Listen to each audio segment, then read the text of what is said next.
ปลาโมนี่อาจจะบ่เข้านะพี่น้องเอาง่ายใหม่กันครับ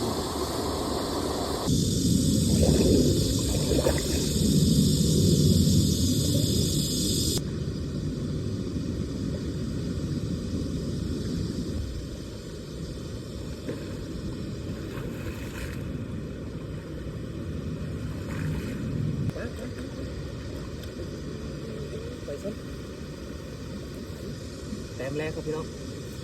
แต้มแรกครับ1 แต้มครับ1 แต้มโอ้พี่น้องปลาติดครับโอ้ใส่ด่างพิมพ์ไว้ปลาติดครับดูโ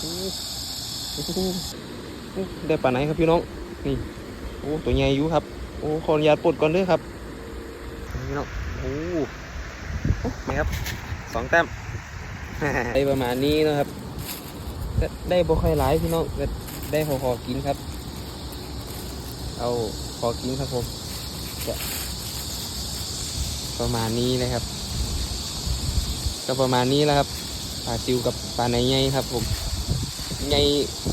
นิดนึงนะครับ